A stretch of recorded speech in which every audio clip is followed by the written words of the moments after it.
की सौतन पार्ट 1। माँ, भाई ने इस लड़की से क्यों शादी की? मुझे ये अधीरा बिल्कुल पसंद नहीं है। बेटी, अब क्या कर सकते हैं। मैं भी तुम्हारे भाई की शादी इस लड़की से नहीं कराना चाहती थी, लेकिन समर्थ की जिद के आगे मुझे झुकना ही पड़ा। समर्थ ने अपनी पसंद की लड़की अधीरा से शादी की है, लेकिन उसकी माँ मंजू और बहन सौम्या को अधीरा बिल्कुल पसंद नहीं है। समर्थ की माँ ने तो अपने बेटे के प्यार के आगे अपना सर झुका लिया और दोनों की शादी करवा दी, लेकिन सौम्या ने अभी तक हथियार नहीं डाले थे। वो अभी भी अपनी भाभी को घर से निकालने की हर मुमकिन कोशिश कर रही है। बहू, ओ बहू, आज चाय मिलेगी या नहीं? लाई माँ जी। एक तो समर्थ भी न जाने कहां से इस लड़की को पकड़ कर ले आया है। हर काम ऐसे करती है मानो हाथों में मेहंदी लगी हो। लीजिए माँ जी चाय। अच्छा, तो ले आई तू चाय। मुझे तो लगा था कि तू सुबह की चाय दोपहर के खाने के बाद देगी। माँ जी, दूध वाला लेट आया था, इसलिए चाय बनाने में लेट हो गई। इतने में सौम्या वहां आ जाती है। माँ, मैं अपनी सहेली देविका से मिलने जा रही हूँ, शाम को आऊंगी। सौम्या, मैंने तुम्हारे लिए नाश्ता बना दिया है, पहले नाश्ता कर लो फिर चली जाना। मुझे आपके हाथ का बेस्वाद खाना नहीं खाना। मेरी सहेली देविका बहुत अच्छा खाना बनाती है, मैं उसके यहाँ खा लूंगी। ओके माँ, बाय, मैं चलती हूँ। सौम्या के जाने के बाद मंजू अपनी बहू पर चिल्लाते हुए कहती है, बहू, तूने इतनी बुरी चाय बनाई है, इससे अच्छा तो तू जहर पिला देती, कम से कम वो मीठा तो होता। अगर मेरे बस में होता तो चाय की जगह जहर ही दे देती। कुछ कहा तूने? अब नहीं माँ जी, मैं दूसरी चाय बना देती हूँ। रहने दे, मैं जा रही हूँ अपनी बहन के घर। तो घर का सारा काम करके रखना, शाम तक आ जाऊंगी। और हाँ, रात के खाने में कुछ अच्छा बना लेना। मंजू अधीरा पर हुक्म चलाकर चली जाती है। अधीरा बड़बड़ाती हुई किचन में जा रही होती है कि तभी समर्थ वहां आ जाता है। अधीरा, नाश्ता लाओ जल्दी से, ऑफिस के लिए देर हो रही है। क्या करोगे नाश्ता करके? किसी को भी मेरे हाथ से बना खाना पसंद नहीं आता। आप भी बाहर ही कर लेना नाश्ता। लगता है माँ और सौम्या ने फिर तुमसे कुछ कहा है, तभी तुम्हारा मूड इतना खराब है। तुम माँ और सौम्या की बातों का बुरा मत माना करो। मैंने माँ के खिलाफ जाकर शादी की है ना, इसलिए वो तुमसे कुछ उखड़ी उखड़ी रहती है। लेकिन मुझे पता है, जिस तरह तुमने मेरा दिल जीत लिया, उसी तरह तुम माँ और सौम्या का दिल भी जीत लोगी। बातें बनाना कोई आपसे सीखे। अब आपको ऑफिस के लिए देर नहीं हो रही? हो तो रही है, लेकिन सोच रहा हूँ सौम्या और माँ घर पर नहीं है। तुम दिन भर अकेली घर में क्या करोगी? मैं आज ऑफिस की छुट्टी कर ही लेता हूँ। नहीं नहीं नहीं, मैं घर में अकेली रह सकती हूँ, आप ऑफिस जाओ। चलो जाओ और अपना काम करो। समर्थ ऑफिस चला जाता है और शाम को जब सभी घर आते हैं, अधीरा सबके लिए बड़े प्यार से खाना तैयार करके रखती है। सौम्या सबसे पहले किचन में जाती है। अरे वाह, खाने की तो बहुत अच्छी खुशबू आ रही है, लेकिन मुझे इस खाने का मजा किरकिरा करना ही होगा। सौम्या खाने के अंदर बहुत सारी हल्दी डालकर चली जाती है। उसके बाद अधीरा सबके लिए खाना लगाती है, लेकिन किसी को भी खाना अच्छा नहीं लगता। छी भाभी, कितना बुरा खाना बनाया है।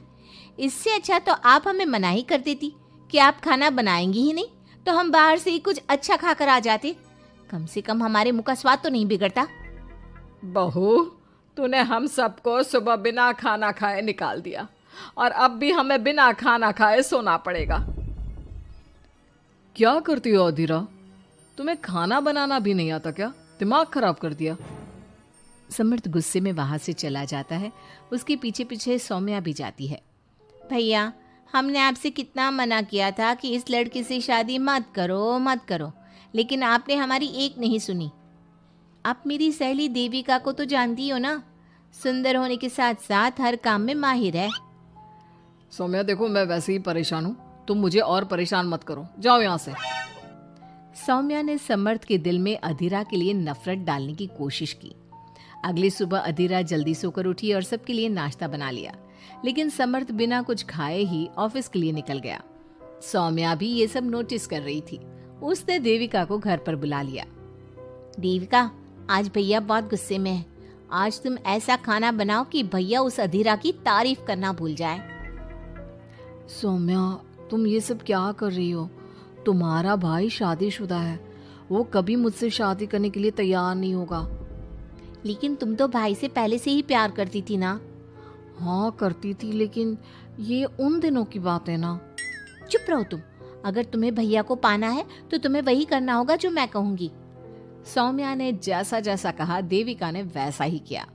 देविका ने बहुत ही स्वादिष्ट खाना बनाया। शाम को सभी लोग इकट्ठा हुए और सबने एक साथ मिलकर खाना खाया। इतना मजेदार खाना खाकर सबने देविका की खूब तारीफ की। समर्थ ने अपनी पत्नी को ताना देते हुए कहा, अधीरा, देविका ने कितना अच्छा खाना बनाया है। तुम्हें देविका से खाना बनाना सीखना चाहिए। अब तो ये रोज की बात हो गई। सौम्या हर बार देविका को अपने घर बुलाती और किसी न किसी बात पर अधीरा को शर्मिंदा करती। सौम्या अपने भाई की बात देविका से कराने लगी। अब समर्थ भी देविका से प्यार करने लगा। सौम्या ने अपने भाई से कहा, भैया आपको देविका पसंद है ना? अरे तुम ये क्यों पूछ रही हो? क्योंकि मैं चाहती हूँ कि आप देविका से शादी कर लो। अरे सौम्या, ये मुमकिन नहीं है, क्योंकि देविका मुझसे शादी करने के लिए कभी तैयार नहीं होगी और अधीरा भी इस रिश्ते से खुश नहीं होगी। आप देविका की चिंता मत करो, उससे मैं बात कर लूंगी। आप बस अधीरा भाभी को समझा दो। सौम्या की बात सुनकर समर्थ अधीरा के पास जाता है। वो उससे अपनी और देविका की शादी की बात करता है। अधीरा, मैं देविका से शादी करना चाहता हूँ। क्या? आप शादी करोगे? लेकिन क्यों? क्योंकि मैं उससे प्यार करता हूँ। प्यार तो आप मुझसे भी करते थे। कल कोई और लड़की पसंद आ जाएगी तो तीसरी शादी कर लोगे? देखो अधीरा, तुम्हें घर में कोई पसंद नहीं करता। तुम्हारी शादी मैंने माँ के खिलाफ जाकर की थी। अब तुम मेरे और देविका के बीच में मत आओ, प्लीज। क्यों बीच में ना हो? मैं ये शादी नहीं होने दूंगी, आप चाहे कुछ भी कहो। अधीरा के लाख विरोध के बावजूद भी सौम्या और मंजू ने समर्थ की शादी देविका से करवा दी। आखिरकार सौम्या अपनी भाभी की सौतन ले ही आई।